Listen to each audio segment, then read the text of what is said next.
میرے محترم بزرگ عزیز دوستوں، میں نے آپ کے سامنے سورہ احزاب کی پہلی آیت تلاوت کی۔ احزاب یہ عربی ہے، اس کے معنی اردو میں ہوں گے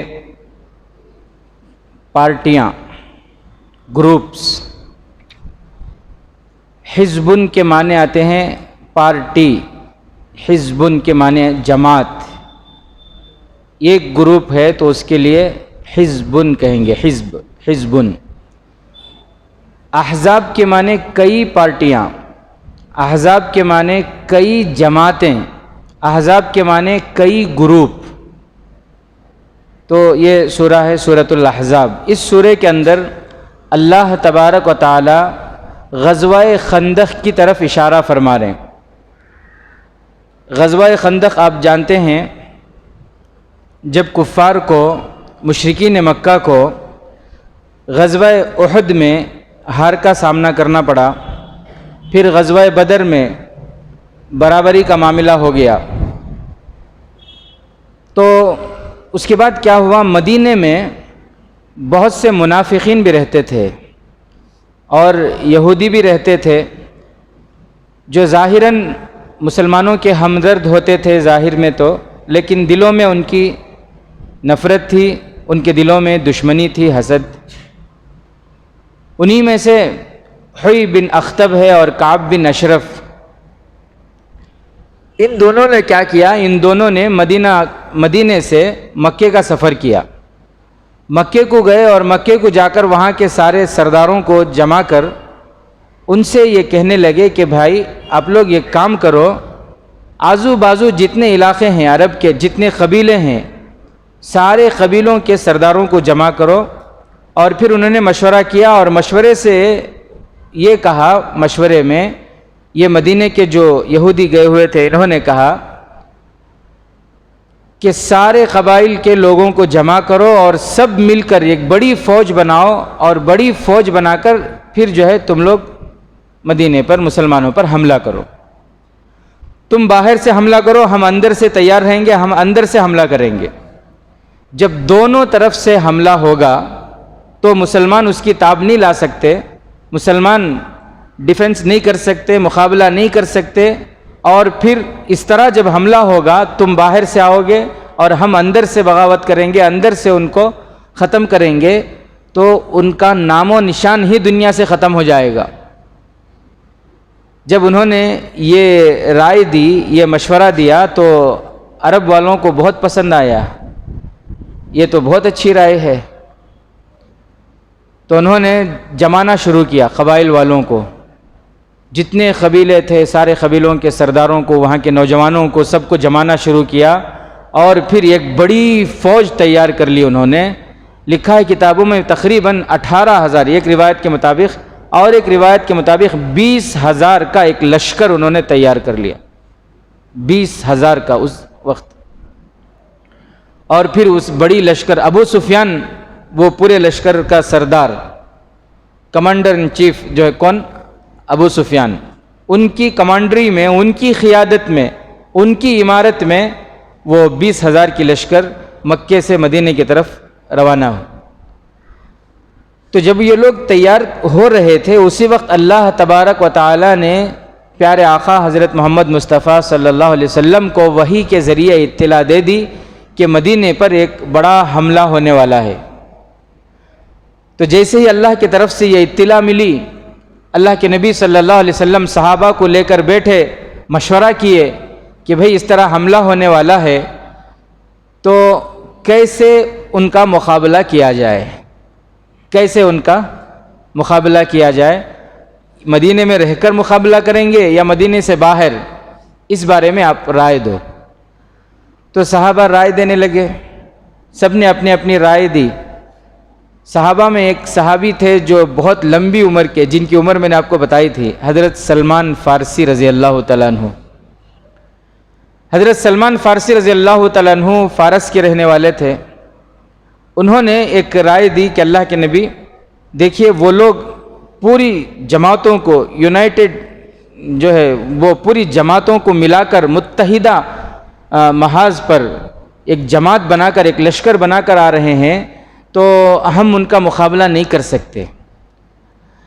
ایک صورت ہے ان کے مقابلہ کرنے کی، ان کے مقابلہ کرنے کی صرف ایک ہی صورت ہے، ایک ہی طریقہ ہے، اور وہ یہ کہ ہمارے ملکوں میں ایسا ہم کرتے تھے، خندق کھودی جائے، گڑھا خندق کھودی جائے، اور خندق کے اس طرف ہم ہوں گے، وہ جب آئیں گے تو وہ پار نہیں کر سکیں گے، تو تیروں سے مقابلہ ہوگا۔ تو اللہ کے نبی صلی اللہ علیہ وسلم کو حضرت سلمان فارسی رضی اللہ تعالیٰ عنہ کی یہ رائے بہت پسند آئی۔ کیوں؟ اس لیے کہ مدینے کا نقشہ آپ دیکھو تو تینوں طرف سے پہاڑ ہیں، صرف ایک ہی راستہ ہے، جس طرف پہاڑ نہیں ہے اس طرف سے راستہ ہے، اور وہی ادھر ہی سے آ سکتے ہیں۔ تو اللہ کے نبی صلی اللہ علیہ وسلم نے فرمایا ٹھیک ہے، ان کی رائے بہت اچھی ہے، چلو خندق کھودیں۔ خندق کھودنے کی ذمہ داری صحابہ کو، وہ بہت لمبی کہانی ہے۔ بہرحال تو اللہ کے نبی صلی اللہ علیہ وسلم خود اپنے ہاتھوں سے خندق کھود رہے ہیں، صحابہ بھی کھود رہے ہیں، اور پھر کھودتے کھودتے ایک وقت وہ آیا کہ صحابہ اللہ کے نبی صلی اللہ علیہ وسلم کے پاس آئے اور آ کر کہنے لگے اللہ کے نبی ایک بہت بڑی چٹان ہے، پوری کوششوں کے باوجود بھی ہم اسے توڑ نہیں پا رہے ہیں۔ تو اللہ کے نبی صلی اللہ علیہ وسلم آئے اور آ کر کدال لیے، کدال لے کر بسم اللہ اللہ اکبر بول کر زور سے اس چٹان پر مارے تو ایک روشنی ظاہر ہوئی۔ تو اللہ کے نبی صلی اللہ علیہ وسلم نے فرمایا خوشخبری ہو، اللہ تعالیٰ نے مجھے یہ بتایا کہ ملک شام کے خزانے اللہ ہمیں دینے والا ہے، ملک شام کی فتح کی خوشخبری ہے۔ اور پھر دوسری مرتبہ جب مارے، پھر اللہ کے نبی صلی اللہ علیہ وسلم نے فرمایا کہ اللہ تبارک و تعالیٰ نے یمن کی فتح کی خوشخبری دی ہے۔ اور پھر جب تیسری مرتبہ مارے تو اللہ کے نبی صلی اللہ علیہ وسلم نے فرمایا کہ اللہ تبارک و تعالیٰ نے روم اور فارس کے فتح کی خوشخبری دی، اللہ نے، کہ ایک وقت آئے گا اللہ تعالیٰ کہ وہ سارے ممالک کو ہمارے قبضے میں دے گا، ان سارے ملکوں پر فتح حاصل ہوگی، اور پھر وہاں کے ساری چیزیں اللہ تعالیٰ مسلمانوں کو عطا فرمائے گا۔ یہ اس وقت کی بات ہے جس وقت صحابہ کی حالت یہ تھی کہ کھانے کے لیے صحیح کھانا میسر نہیں تھا۔ یہ اس وقت کی بات ہے جب آپ اندازہ لگائیں، ایک صحابی اللہ کے نبی صلی اللہ علیہ وسلم کے پاس آتے ہیں اور آ کر کہتے ہیں کہ اللہ کے نبی بہت بھوک لگی ہے، بہت بھوک لگی ہے، 2 دن سے کچھ کھایا نہیں۔ وہاں ایک عجیب قسم کا پتھر ملتا ہے، وہ پتھر اگر بھوک کی حالت میں انسان پیٹ سے لگائے تو بھوک کی تکلیف کم محسوس ہوتی ہے اسے۔ تو انہوں نے اپنا پیٹ دکھایا کہ اللہ کے نبی اتنی بھوک ہے، میں برداشت نہیں کر سک رہا، میں دیکھیے میں پتھر باندھ کے رکھا ہوں۔ تو دونوں جہاں کے سردار احمد مجتبیٰ محمد مصطفیٰ سرکار دو عالم صلی اللہ علیہ وسلم اپنا پیٹ دکھاتے ہیں تو اس میں 2 پتھر بندھے ہوئے ہوتے ہیں۔ یعنی مطلب یہ ہے کہ تم اگر 2 دن سے بھوکے ہو تو تمہارا آقا، تمہارے نبی، میں 4 دن سے بھوکا ہوں۔ اللہ اکبر۔ ایسے وقت میں اللہ کے نبی صلی اللہ علیہ وسلم دنیا کی جو سب سے پاورفل سپر پاور جو ملک ہیں ان ملکوں کی فتح کی خوشخبری دے رہے ہیں۔ تو جو منافق تھے، یہودی تھے، ان کو تو مذاق کرنے کا موقع ملا، وہ تو مذاق کرنے لگے، آپس میں چیمگیاں کرنے لگے کہ دیکھو دیکھو کھانے کو کھانا نہیں ہے، ڈھنگ کے کپڑے نہیں پہننے کے لیے، خواب دیکھو کیا دیکھ رہے ہیں، ملک شام فتح ہوتا ہے کہتے، روم فتح ہوتا ہے کہتے، یمن فتح ہوتا ہے کہتے، فارس فتح ہوتا ہے کہتے، وہاں کے سارے خزانے ان کے قبضے میں آتی۔ تو وہ لوگ ہنسی مذاق کرنے لگے، وہ لوگ جو ہے مذاق اڑانے لگے کہ مسلمان بھی اور نعوذ باللہ مسلمانوں کے نبی بھی پاگل ہو گئے، اس لیے ایسی بہکی بہکی باتیں کر رہے ہیں۔ ادھر مکے میں سارے قبائل والے جمع ہو کر ایک بڑی لشکر لے کر آ رہے ہیں اور وہ ایسا حملہ کریں گے، پتہ نہیں اس حملے کے بعد کوئی بچے گا بھی کہ نہیں، ان میں سے کوئی بچے گا یا نہیں بچے گا یہ اس کی گارنٹی نہیں ہے، اور خواب دیکھے تو کہاں کے۔ بہرحال یہ تو منافقوں کی باتیں ہوتی، یہ یہودیوں کی باتیں تھیں۔ ادھر اللہ کے نبی صلی اللہ علیہ وسلم پھر وہ کدال لیتے ہیں اور چوتھی مرتبہ بسم اللہ اللہ اکبر کہہ کر زور سے مارے، اور اتنا زور سے مارے کہ وہ چٹان ٹکڑے ٹکڑے ہو گیا، وہ چٹان ٹکڑے ٹکڑے ہو گیا۔ اس کے بعد پھر وہ خندق تیار ہوئی۔ میرے محترم بزرگ عزیز دوستوں، آج بھی وہ خندق کے نشانات وہاں موجود ہیں۔ بتاتے ہیں جو گئے وہ گھوم کر آئے، وہ لوگ بتاتے ہیں وہاں پر ایک مسجد بھی ہے، مسجد علی، اور پھر ایک تھوڑی دور کے فاصلے پر ایک اور مسجد بھی ہے۔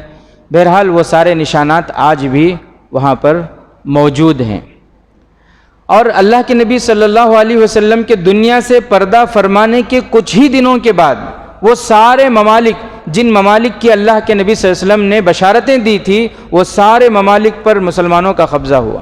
ان سارے ممالک میں اسلام کا جھنڈا لہرایا، ان سارے ممالک میں۔ حضور صلی اللہ علیہ وسلم کی حیات طیبہ میں ہی، آپ صلی اللہ علیہ وسلم کی زندگی مبارک میں ہی یمن فتح ہو چکا تھا، اور پھر حضرت باقی سارے ملک شام وغیرہ حضرت عمر فاروق رضی اللہ تعالیٰ عنہ کے دور خلافت میں وہ سارے فتح ہوئے۔ آج مسلمانوں کے اوپر کیسے کیسے حالات ہیں، جب نیوز دیکھتے ہیں، خبریں سنتے ہیں تو دل تڑپتا ہے، آنکھوں سے آنسیں نکلتے ہیں۔ مسلمان اپنے ملک میں، اپنی زمین پر چین کے ساتھ عبادت بھی نہیں کر سک رہے، اپنے ملک میں سکون اور اطمینان سے رہنے کا موقع بھی ان کو میسر نہیں ہو رہا ہے۔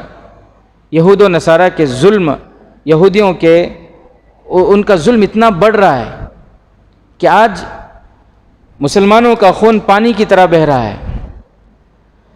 لیکن میرے عزیز ساتھیوں، اس کی وجہ یہ بھی ہے کہ آج ہمارا ایمان کمزور ہے، آج ہمارا ایمان کمزور ہے۔ حضرت عمر رضی اللہ تعالیٰ عنہ کا ایمان کیسا ایمان تھا؟ مسجد اقصیٰ میں یہودیوں کا قبضہ، امیر المومنین حضرت عمر فاروق رضی اللہ تعالیٰ عنہ جب مسجد اقصیٰ کی طرف گئے اسے فتح کرنے کے لیے، اکیلے گئے، اکیلے، صرف غلام ساتھ میں ہے، حضرت اسلم رحمۃ اللہ علیہ، ایک اونٹ لیے بیت المال سے اور دونوں سفر میں نکل گئے۔ کہاں جا رہے ہیں؟ فلسطین، مسجد اقصیٰ یہودیوں کے قبضے سے لینے کے لیے۔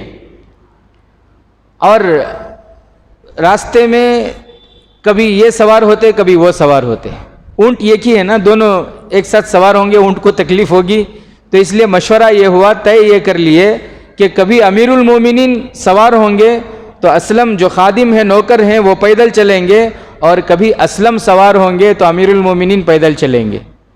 اللہ اکبر کبیرہ۔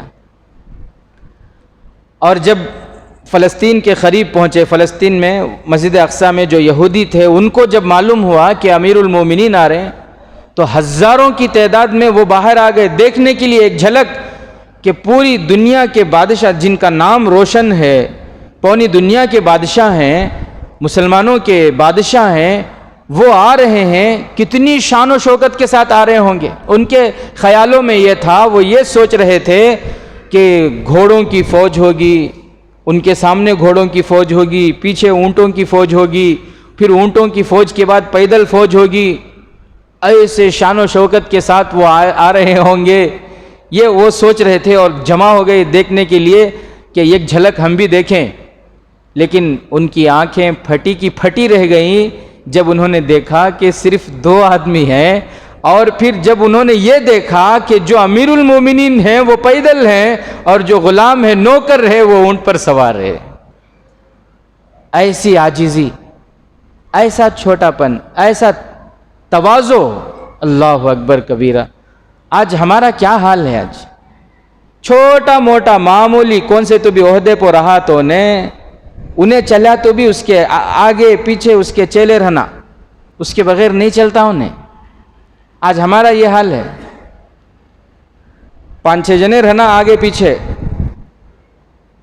حالانکہ انہیں کسی الیکشن میں جیتا بھی نہیں، بیچارہ ہارا ہوا ہے، صحیح بات ہے، اس کے باوجود بھی شان کیا ہے، چلتے رہے تو چیلے چپاٹے رہنا ساتھ میں۔ اللہ نے تھوڑے سے پیسے دے دیے، تھوڑے سے اچھے حالات آ گئے، جگہ جگہ پوسٹراں، کیا کرتی؟ برتھ ڈے منا رہی، سے کیا کر رہی؟ برتھ ڈے منا رہی، جگہ جگہ پوسٹراں، یہودیوں کے طریقے کو اپنا رہے ہیں، عیسائیوں کے طریقے کو اپنا رہے ہیں، اللہ کے رسول صلی اللہ علیہ وسلم کے سنتوں کے جنازے نکال رہے ہیں، گلی میں، سرکلوں میں، چوراہوں پر بڑے بڑے پوسٹراں، کیا حضرت والا کی برتھ ڈے، خود چل رہی، اور اللہ معاف کرے اپنے چھوٹے چھوٹے معصوم بچے، اب بھی بالغی چھوکوں نہیں، ان کے بھی برتھ ڈے، ان کے بھی فوٹویں لگا رہی، بچوں کو ابھی سے اللہ اور اس کے رسول کے دشمن یہودیاں ان کے طریقے پر چلنا، چلو ابھی سے چلا رہی، کیا ملے گا؟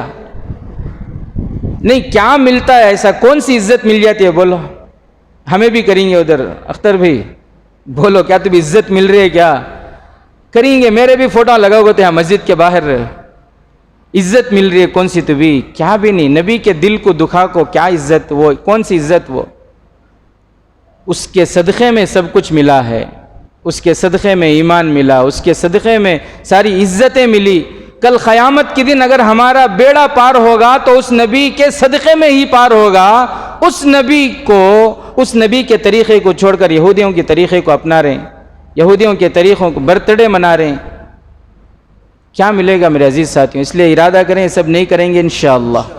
تو میں یہ کہہ رہا تھا کہ ان کی عاجزی دیکھو، تواضع دیکھو کیسی تھی۔ آج معمولی کونسلر بولے تو بھی انہیں گھر سے نکلنا گا تو سوچتا ہے، ایک دو جنے ہی کی نہیں رہے تو فون کر کو بلاتا، آؤ با وہاں کہیں کی جانا کر کو، صحیح بات، معمولی ایک گلی کا کونسلر ہے، صحیح بات، وہ حضرت عمر رضی اللہ تعالیٰ عنہ پوری دنیا کے بادشاہ، پوری دنیا کے بادشاہ، لیکن اس کے باوجود بھی بیت المقدس، مسجد اقصی فتح کرنے کے لیے جا رہے ہیں، صرف خادم کو ساتھ میں لے کر، 2 آدمی، اور جب قریب گئے حضرت عمر رضی اللہ تعالیٰ عنہ قریب پہنچے ہیں تو یہود کے جو بڑے بڑے علماء تھے، بزرگ تھے، وہ سامنے آ گئے، عمر والے، بزرگ بولے تو عمر والے، جو یہود کے بڑے بڑے علماء تھے وہ سامنے آ گئے، اور انہوں نے حضرت عمر رضی اللہ تعالیٰ عنہ کو غور سے دیکھا۔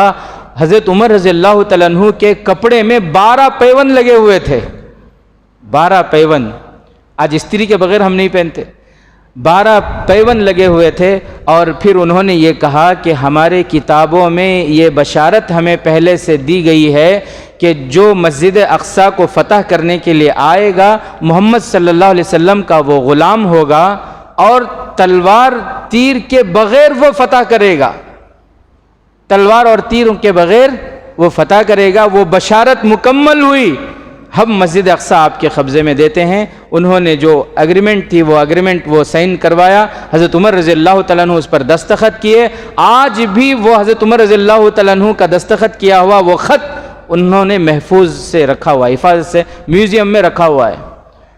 ایک اور خط ان کے پاس ہے اللہ کے نبی صلی اللہ علیہ وسلم کا، جو انہوں نے خط لکھا تھا، اللہ کے نبی صلی اللہ علیہ وسلم جواب میں جو خط لکھے تھے، جواب میں جو خط بھیجے تھے، وہ خط بھی انہوں نے آج تک حفاظت سے رکھا ہوا ہے۔ بہرحال میرے عزیز ساتھیوں، تو پھر بغیر خون و خرابہ کے انہوں نے مسجد اقصی حضرت عمر رضی اللہ تعالیٰ عنہ کو دے دی، حضرت عمر رضی اللہ تعالیٰ عنہ کے قبضے میں دے دی۔ بات کیا چل رہی تھی؟ غزوہ خندق کے بارے میں۔ تو خندق تیار ہو گیا، خندق تیار ہوا، ادھر سفیان جو ہے 20,000 کی لشکر کو لے کر جب وہ مدینے کے قریب آیا تو آ کر اس نے دیکھا تو پریشان ہو گیا، یہ کیا معاملہ یہ خندق، کیونکہ عرب میں اس سے پہلے کوئی بھی ایسی ترکیب نہیں چلی تھی کسی نے بھی۔ تو وہ حیران، سب سارے کفار حیران ہو گئے، سارے مشرکین حیران ہو گئے کہ یہ کیسی چال انہوں نے چلی، ایسی لڑائی تو ایسا پلان تو کسی نے نہیں کیا، آج تک اتنے جنگ ہوئے کسی نے بھی ایسا پلان نہیں بنایا تھا۔ تو پھر تیروں سے مقابلہ ہوتا رہا، ادھر سے تیر آتے ادھر سے تیر آتے، اور کچھ لوگ تھے جو بہت کوشش کر رہے تھے پھلانگنے کی۔ ایک شخص کے بارے میں آتا ہے کہ وہ تلاش کرتے کرتے کرتے کرتے خندق کا ایک جگہ جہاں پہ ذرا کم یہ تھا، فاصلہ تھا، وہ گھوڑے کو وہاں سے کدا کے اس طرف چلا گیا وہ، لیکن ادھر حضرت علی رضی اللہ تعالیٰ عنہ تیار تھے، اس کا کام تمام کر دیے اسی وقت۔ بہرحال تو کئی دنوں تک وہ لوگ، ابو سفیان وہیں پر پڑاؤ ڈال کر انتظار کرتا رہا، اور پھر اسے پار کرنے کی وہ کوشش کرتے رہے، پلان بناتے رہے، اور ادھر مسلمان بھی انتظار میں تھے۔ بہرحال کئی دنوں کے بعد کیا ہوا، اللہ کی طرف سے اللہ کے نبی صلی اللہ علیہ وسلم دعا کیے تو اللہ نے آندھی بھیجی، اور پھر رات کے وقت وہ آندھی ایسی آئی کہ وہ لوگ آپس میں خود لڑنے لگے، ان کے خیموں کے جو رسیاں ہیں وہ اکھڑنے لگیں، اور پھر وہ آپس میں آواز دینے لگے کہ چلو چلو یہاں سے چلو، یہاں سے چلو۔ صبح ہوتے ہوتے پوری فوج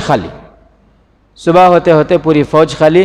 اللہ کے نبی صلی اللہ علیہ وسلم پھر مسلمانوں کو بشارت دیے، خوشخبری دیے کہ آج کے بعد قیامت تک انشاءاللہ مشرکین پھر مدینہ منورہ پر حملہ نہیں کریں گے، اور پھر اس کے بعد ہوا بھی نہیں۔